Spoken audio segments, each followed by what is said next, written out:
So Sineesh பற்றி பேசுகிறோன்னா எப்படி நிச்சயமாக போய் தான் சொல்லி அவங்க அவன் எவ்வளோ பெரிய நல்லவன் அப்படின்றது எங்களுக்கு மட்டும்தான் தெரியும். ஸோ சினீஷ் எப்படின்னா அவனோட பிளானிங் தான் எனக்கு ரொம்ப பிடிக்கும்.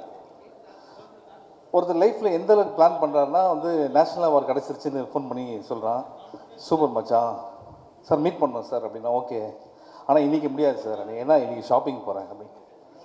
நேஷ்னல் அவார்டு வாங்கி ஷாப்பிங் போகிறாங்க. சரி ஓகே சார், அன்றைக்கி ஈவினிங் மீட் பண்ண ஷாப்பிங்லாம் முடிஞ்சா சார்? ஆமாம் சார், இன்றைக்கி ஃபுல்லாக ஒரு பெல்ட் வாங்கிட்டேன் சார் அப்படின்னா. ஒரு நாள் ஃபுல்லாக ஒரு பெல்ட் வாங்கியிருக்கான். அதுக்கப்புறம் மற்ற பேண்ட்டுங்கெல்லாம் இல்லை சார் இந்த வாரம் இருக்குல்ல, நெக்ஸ்ட் வீக் தானே போகிறேன் அப்படின்னு சொல்லிட்டு மறுநாள் உண்மையில் நாங்கள் கொஞ்சம் ரெகுலராக மீட் பண்ணுவோம். ஸோ மறுநாள் பேண்ட் வாங்கிட்டான். அதுக்கப்புறம் வந்து என்ன மச்சான் ஷூஸ். ஸோ நான் சொல்லிட்டேன் மச்சான் இது இப்போ மீட் பண்ண வேணாம், நீ எல்லாத்தையும் முடிச்சதுக்கப்புறம் மீட் பண்ணலாம் அப்படின்னு சொல்லிட்டு ஒரு 5 நாள் கழிச்சு ஃபோன் பண்ணுறேன். சார் இன்றைக்கி மட்டும் மீட் பண்ண முடியாது சார் அப்படின்னா. ஏன்? இன்றைக்கி சலூன் போகிறேன் அப்படின்னா. நான் ஃபோன் கட் பண்ணிட்டு ஒரு 2 மினிட்ஸ்க்கு திருப்பி கூப்பிட்றேன்.